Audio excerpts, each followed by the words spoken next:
How do you pronounce your last name? Sorry? How do you pronounce your last name? Muha. Muha? Okay.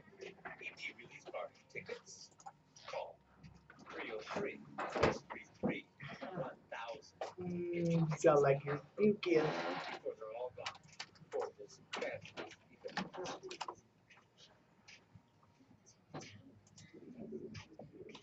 So you're into fitness, but you're single. You have to find a partner. Find fit dates. Want to read live? Finding I have one. findfitdates.com. Fitness people are truly different. In general, they love activities that involve more than going to restaurants or movies. Sure. Most of us think about money. How come I don't get to use the good ones? Do you need Tell your a vieja fit to buy you some. partner? That's what I did. www.findfitdates.com. We want this to be a place where you meet singles who are interested in the same kind of fitness and activities you're interested in, whether it's triathlons, marathons, mud runs, 5Ks, bodybuilding, CrossFit competition, whatever it is, we want to assist you in meeting the right people. Findfitdates.com. It's Thursday night. You're grabbing drinks with some friends. Start off with a pitcher for the table, which quickly becomes two. There's and there's the photo. All right, everybody, squeeze it. Say cheese. Followed naturally by an order of wings. And now, it's red sauce. And then the ceremony nightcap. So what are we doing this weekend? And lastly, it's back to the car, which, if you're buzzed, could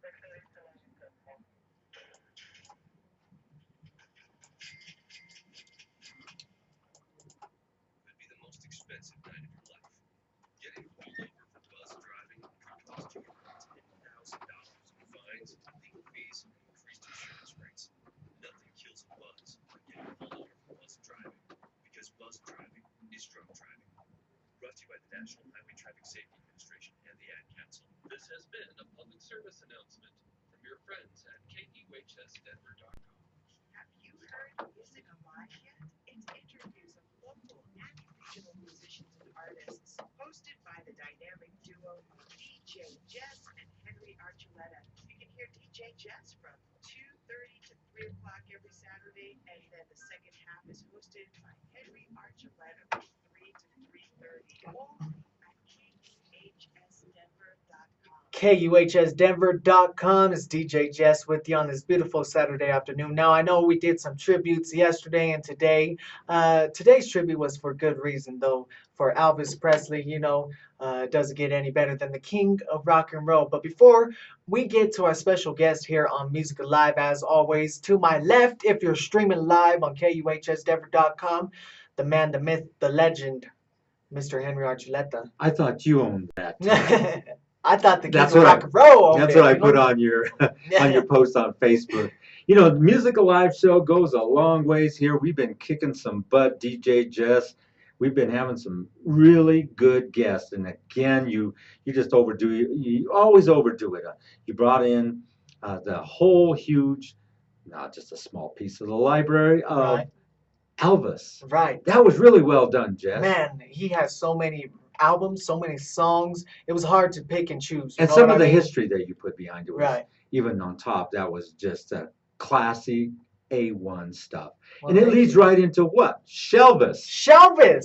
Denver's own Shelvis. Isn't that right? Hello. Hello. How are you? How are you doing? Get up on that microphone. Let us hear you loud and proud. How are you doing? There we go, go. loud and Love proud. it. That voice is well heard all over the Lanny Garrett facility. How come Right. it can't be heard like that in the KUHS facility? It is now. That's why we have her inside the studio. Music Live, Shelvis. I'm sorry, you told me your last name, but I totally just blanked it out. Your first name, Laurie, right? It's Lori Marie Muha. Muha. Muha. Love it. Yeah, Love it. that's a tough name. Yeah. Now, Laurie, how are you? Good. How are you? I'm good. I know we kept you waiting a little bit, but hopefully you enjoyed all that good Elvis music. I sure did. That's what we like to hear, Yeah. Tell us a little bit, where'd you grow up from? This is up close and personal. And See, we could dig out everything. You know? right. Everything I got In a half secrets. hour, Now in one check this half out. hour. Jesse, check Uh-huh. this out. I've got secrets, but I can't tell. But How do you like that? I love it, bro. But I Awesome. can't tell. You can't tell, no. So yeah, once again, it's KUHSdenver.com. Shelvis, Lori, give us your little life story, would you please? Well, growing up in New Jersey, I was born in Irvington, but moved down the shore in Point Pleasant when I was about 5. Always had a lot of musical, in the house growing up between, my Italian grandfather and grandmother with Jerry Vale and Frank Sinatra. And then, of course, my Aunt Kathy was a huge Elvis fan. So as a baby, I would always be hearing all that type of music growing up. And Elvis was one of the voices I couldn't get out of my head growing up as a child, and just loved his voice. I mean, uh, growing up in New Jersey, the type of culture you have, I mean, everybody lived next door to each other. You always listened to kind of the same kind of music, but Elvis stood out from all the type of music that I grew up with, and I started just lip syncing at the age of 5. I would go to my family outings and, holidays. We would go up and to my grandfather's and grandma, and they say, "Oh, Lori wants to do a little bit of Elvis." So I would pull a little rug out, and I'm 5 years old now, Right. and I have this pencil in my hand, and I'm just mimicking Elvis and moving my legs around, and my grandfather would be so proud of me because he'd be like, "Look at her go, look at her go," Right. It's very significant at that age because I think at that time you can tell what a person is pretty much destined to do. You know what I mean?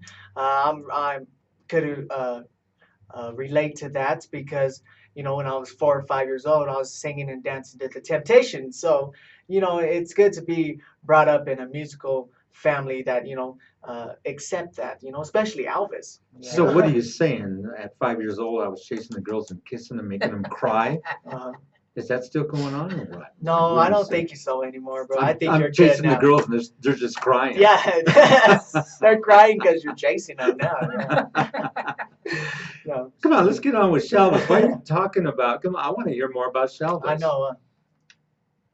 Go ahead, Shelvis. So my mother was a junior rockette and would go into New York and study dance as a child with my grandmother at the Stardust Ball. It's still there, actually, the same dance studio. And so she was a dancer until she got married, and she was a huge Motown fan. And beautiful woman, just very vibrant and great dancer. And she encouraged me to pursue my singing. I was very shy though because I was dealing with a lot of different things through school.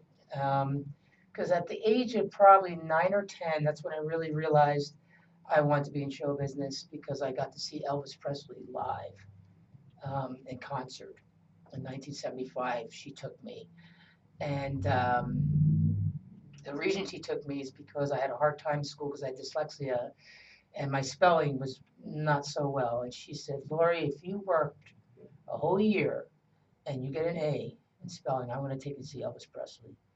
And I got the A, but it took months before he came to town, and I was a little disappointed. So for my birthday, just it was a couple days before my birthday, she took me to Nassau Coliseum in New York. And she told me, "Oh, it's a museum." And I didn't know, I'm just a little kid. I'm 8 years old. What do I know? So she get me all dressed up in my, little dress, and my leotards, and my hair's up in pin curls. And we pull up to this huge arena. And I'm like, this doesn't look like a museum. And I get out of the car and I see all these women with the BI hairdos and the bell bottoms. And I'm like, wow, what's going on? And she says, "I don't know, let's go walk up to the building." So we walked up and I saw a book a lady had in her hand of Elvis. And I said, "Mom, the lady has an Elvis book." She goes, "You know what, Lori? I think that's the guy who's playing here today." Wow. And I just broke up and cried. And we were like 4 rows up from behind the stage. By halfway through the show, I walked down with my stepfather at the time. And Elvis came around the side of the stage and he saw me, and the security officer said, "No, you can't lean her over." And he said, "Hey, man, bring her up here." And my father picked me up and he put a blue scarf around my neck, and that was the end of that. And that was probably the most and I don't want to say a religious experience, but it was close. Right? Seeing him so close up, and just he saw me and he said, "Hey man, just bring her up here," and he just gave me the scarf on my neck, and it was just an amazing time An in my life. amazing event for you, Shelvis, at Yeah, this sure, it was time. an amazing time for me in my life. We're going to do some station identification, www.kuhsdenver.com, for in case you just chimed in with us from all over the world. We're going to say hello to Norway, Kenya, Bulgaria, Japan, San Francisco, Tunisia, one from China, that's rare. We don't get hardly any people out of China because they're, blocked out. Bangladesh, Qatar, Izmir, Turkey, the United States, of course. We get lots of from across the United States. Tires Portugal. Where is Tires, Portugal? It's in Portugal somewhere, and they're tuned in, so shout out. Manassas. Oh, Wow. look at that, Jesse. Manassas. Shout out to all of our listeners around the world. Elvis touched lives around the world. So, what better way, to pay tribute to him than to have Shelvis inside the studio, a Denver favorite, and the story she just told us about meeting Elvis and going to see him. This is why we have this show, Music Alive, ladies and gentlemen, to invite uh, local, regional, and national artists to come on the show and share their personal experience. This is up close and personal. So, how did you feel after that show? I mean, did you know like you were destined to do something with Elvis? I knew I was destined to be an entertainer for the rest of my life. And how old were you around that time? I was 8. You were 8, right? Now Wow. tell us something. Now this we're going to dig down. You had this problem. You discussed it. You said it initially in the beginning of the Yeah, I had dyslexia. Okay, tell us how you overcame that. Everybody likes to know about this. Well, There's a lot of people who don't know that are listening in from around the world that, they know who you are, but maybe they don't know what kind of issues that you had to overcome in life. well, I had a really strong mom. I had one parent that was like, "Lori, the word can is not in your vocabulary. You can do anything.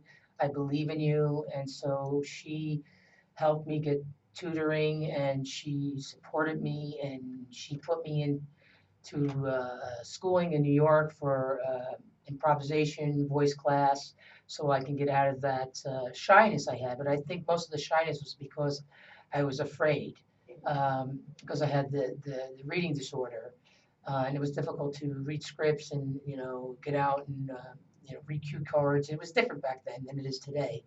Um, but once I overcame that, and it wasn't until after my teens and I was in my 20s that I shot off into my career to pursue it in a serious manner where I would be more successful at it. But it took a while, just because during, in the 70s and the 80s, technology was different. I came from not a very wealthy family, so it was hard for us to go back and forth to New York and Atlantic City. In between that time, I did a lot of contests. I won some, and some I did not, so I can build up my confidence and also get exposure and get experience. Um, and my mother stood by me, and also, God. I have a very strong relationship with the Lord, with God, and I knew He gave me this talent for some reason, and when it was time, He was going to use it for whatever reason He wanted me to use it, not for what I wanted to use it for. So, and I felt that that was a blessing for me. So, Plus, your background, everything about you, knowing you and knowing what I heard earlier, it's in your bloodline anyway. And here's the nice thing, Lori. I wanted to make sure the audience knew what it's like for you nowadays. Let's take you into the Lanny Garrett facility. Tell me what you think nowadays as you are polished, you are good at what you do, you pack the place. Let us know what it's like to now sing now that you've overcome all these obstacles in your life. How do you feel now? Just give us a Lanny Garrett feel. I feel privileged to be able to be in Lenny Garrett's facility.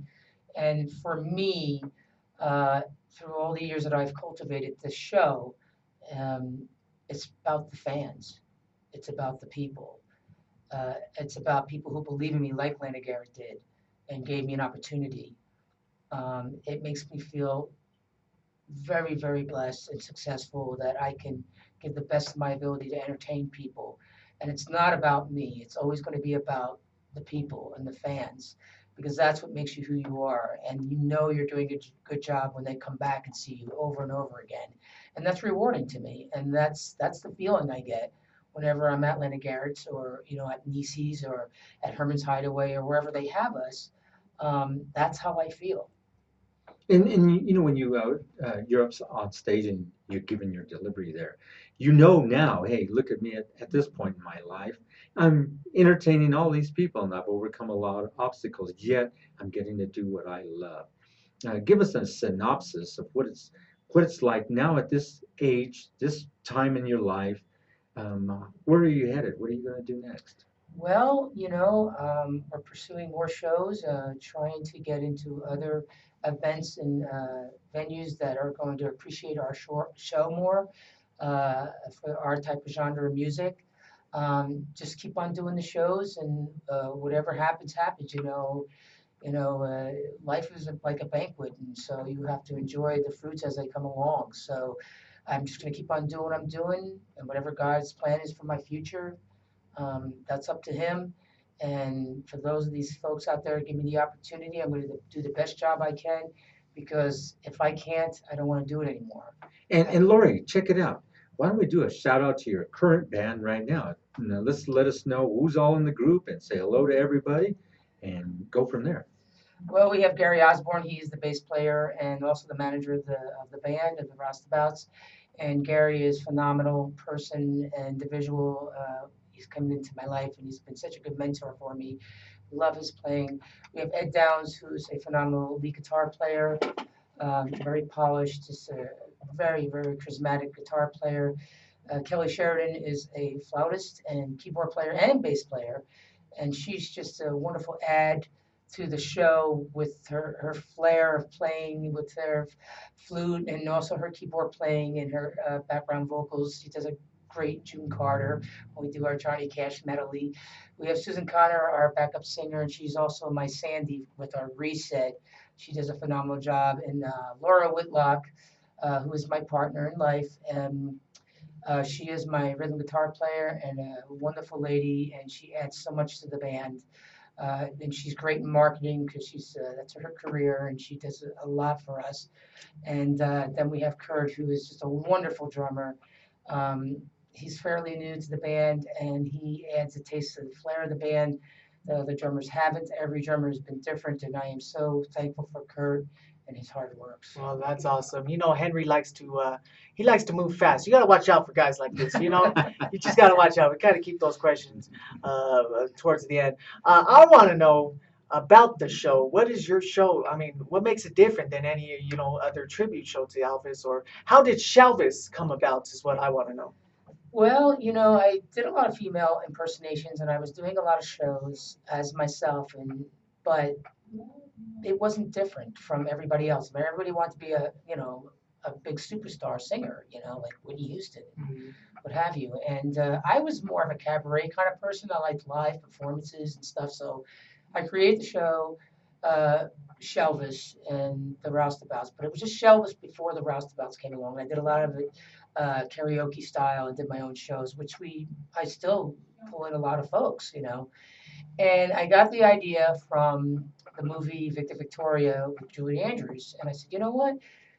I'm going to see if I could do all my male idols that I grew up with and dress in character and develop all those characterizations and vocals, and including Elvis, and then come out as a woman. And a lot of people, and I must say this, and this is a lot of reason why sometimes we don't get work, because they say, oh, it's that girl who dresses like a man.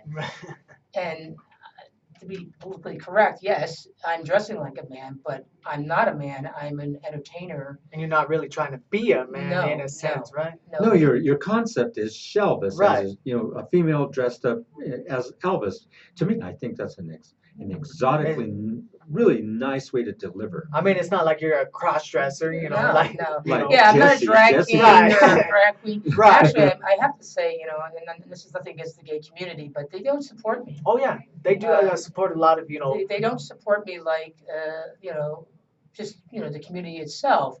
And it's just different. I am a family show. Mhm. I am a good, clean show. It's a tribute to these artists. I am a female. I come out as a female at the very end. I am Shelvis. There's no hiding who she is. She Elvis, and we just put on something that some other people don't understand, but it's a fantastic show. So what can we look forward to in your show? We're going to see Shelvis. What are you opening up with? Can you? We I do mean, everything from Buddy Holly to Gene Vincent, Johnny Rivers. We do Johnny Cash. We do a whole tribute to the Grease soundtrack, John Travolta, which, by the way, I do the best John Travolta impression in the world. can we hear a little bit? I'll tell you what, this is fantastic. I've been here like 2 times already, and you guys wouldn't even answer the door. I said, John Travolta's at the door for your radio station, but you'd rather listen to shows, right? That was awesome. That was awesome, man. Wow. Wow. So keep in mind, Jesse, just don't go broke trying to look rich and act your wage, right. okay? Absolutely. You know, that's awesome. So That was we really got the cool, one and wasn't it? only Shelvis in the studio with us, giving us a taste, just a taste of the talent she possesses with her show. You guys had a show last night, right? Yes, we do. You're going to be back there tonight. Yes, we are. How was that? It was great. I mean, we had a handful of our fans there, but majority of the people were the regulars in the bar, and people came in to see us, and they were blown away because they had never seen anything like that before, especially in that venue because it is a bar, grill type place, and they're mostly used to classic rock bands and but not a show band. Right. And we brought something to the table that other bands have not in that facility. So. Well, I know a lot of people like to go see you at Lanny's. When are you going to be there next? We do one in the summertime. She usually gets a hold of me and tells me when something's open. We always do a Christmas show every year. We sell out every show. It's just great, great, great room to be in to perform, and the atmosphere and just the feel of the cabaret feeling. And every time we do a show there, it's always packed. And Lanny's just fantastic. Anyway, she's a great entertainer, a great lady, and I'm very, very, I'm very thankful that she gave Shelvis and the Roustabouts an opportunity to perform in her cabaret. KUHS Radio. You're listening to KUHS Radio here in Denver, Colorado. We got Shelvis on the, in on the interview. Right now, we're taking a call from a call-in. Did you want to talk to KUHS Radio here in Denver? Go ahead. You're on the line. You're on worldwide broadcast right now. Go ahead.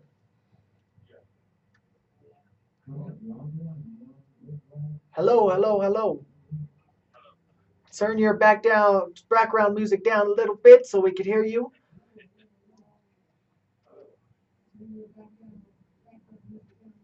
I just wanted to say one thing that I followed Shelvis for many years, and I followed Shelvis. Anyway, I just wanted to tell him that she is one fantastic person. This is Mr. Bill. So just wanted to say congratulations for finally getting on the radio. You deserve it.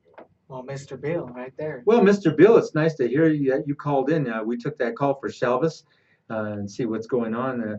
The reason why we can't put you up live because you got your radio on in the background, so we're going to have to say goodbye for now. That's right. He got his point across. He's been following you for years, Yes. and that's the good part, right? I mean, I'm sure you have fans that have been following you around for years. What we didn't get to is how did you get to Colorado? Oh, I came out here on vacation in 1994, and I needed a change to get out of New Jersey. It was kind of stagnant there, and I wanted to do something different.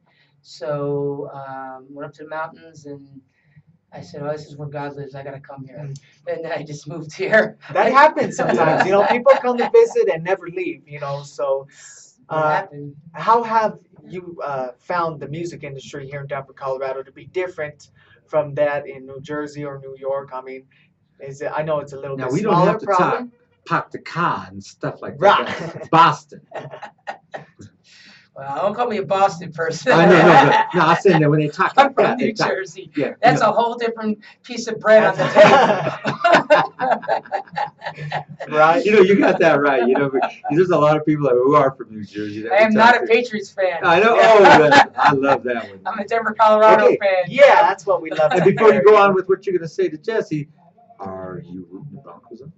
I am for the Broncos. I have two teams. Of course, I love the Mannings, and Eli is my first pick because I am from New Jersey. So the Giants have always been my childhood team, but the Denver Broncos are my second. So I kind of favor both teams. Well, that's awesome, Yeah. So we're glad to hear you're a Denver Broncos fan. Yeah. Woo! Yeah. So yeah, back to my question just a little bit. How have you noticed the difference in the music industry? It's not much different other than I think here a lot of the alternative music was more popular when I moved out here. Big Todd the Monsters was big at the time, and I was getting to know the culture a little bit. It was hard to get my foot in the door though because I didn't know anybody, so I had to enter a contest up in Blackhawk. But before that, I was on writing the shirt tails of other Elvis impersonators, like Charles King was popular at the time. Lenny Lee, and a couple other fellas back in the day in the 90s. And I, being a female, it was like almost impossible for anybody to take me seriously as an impersonator Elvis. And so what happened is I entered a contest in Blackhawk in 95. And there was like 45 male Elvis impersonators. I think it was $1,000 for first prize. And I beat them all. Wow. I won. Well, congratulations on that. That's awesome. That's really good. I think you won more than just a contest. Yeah, though, you've won you a know? lot of things. Lori, one question that I've got to throw out here is, who sews up your clothes? Well, I knew we got to find that out. We got to give them props. Right.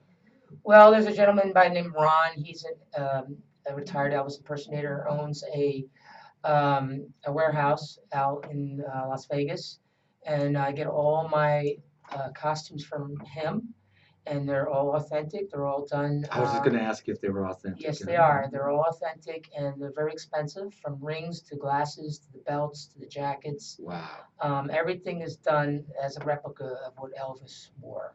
You're listening to KUHSdenver.com, the musical live show, streaming around the world. If you haven't chimed in, you just missed Shelvis.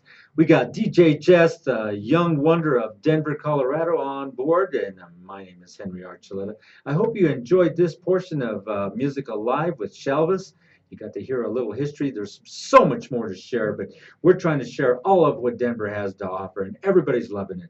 All the way to Paris, United States, Spain, Brazil, Norway, Ecuador, Netherlands, and it just keeps going on and on. What do you have to say, Jess? I say we have a great show for you today. I mean, it's been such a great time. I just want to keep on asking questions. We can never get all of our questions answered in a half hour. I don't know why we keep continued having this show for only a half hour, but that's all right, So I want to thank Shelvis, Lori. Thank you so much for coming in. I just drew like, dang it. I hate when that happens, See? You better get that fixed, DJ man. Jess. Dang Everybody brags about you, then you have that hiccup. It happens, Judas Priest. No, Son of a bitch, I thought I was going to say it, didn't you? Mother, father, shut the front door. It's KUHS Denver, Lori. I mean, one more impersonation, Lori. Treat me like a fool, treat me in true, but love me. How's about that, baby? Oh man, that's awesome. Yeah. That's I awesome. want more. I know. You gotta come to Greenfields tonight. Come on. Well, no, we want more. Come on. We want to end the show with 30 seconds of an Elvis song that drive him to Greenfields. Drive him to Greenfields. I want you to come down, baby, and let me sing. You ain't nothing but a hound dog, crying all the time. You ain't nothing but a hound dog, crying all the time. You ain't never caught a rabbit, and you ain't no friend of mine. Yeah. Shelvis. Give them your website where they can find you out. Facebook. www.shelvisandtheroustabout.com. Check out our schedule and where we're going to be next. And what's happening the rest of the evening, Jesse? You always say it. We got some great shows coming up. Coming up next, the U.S. Top 20 syndicated straight out of Hollywood, California, followed by, was it great?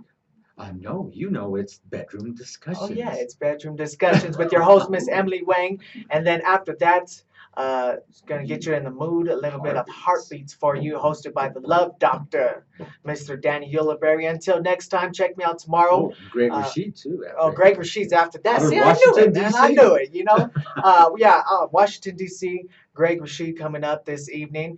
Check me out tomorrow, 10 to 1 o'clock p.m. for Canciones de Domingo. We're going to be talking about the New Mexico Hispanic Music Awards. Okay, my friend Donnie Tessel is up for a Lifetime Achievement Award tonight, so he's going to be calling in tomorrow.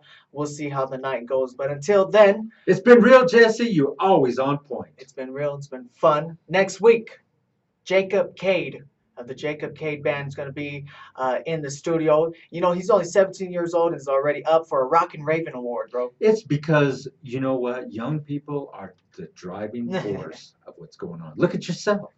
Judas Priest, you're trying to put me out to pasture already. No, not yet. So anyway, I want to thank you all for tuning in. Hopefully you had a great Saturday afternoon. It's not over, so stay tuned right here, KUHSdenver.com. Thank you, Shelvis. Thank you. From the heart of entertainment, California, this is your Top 20 Countdown. Cool. Right on the dot.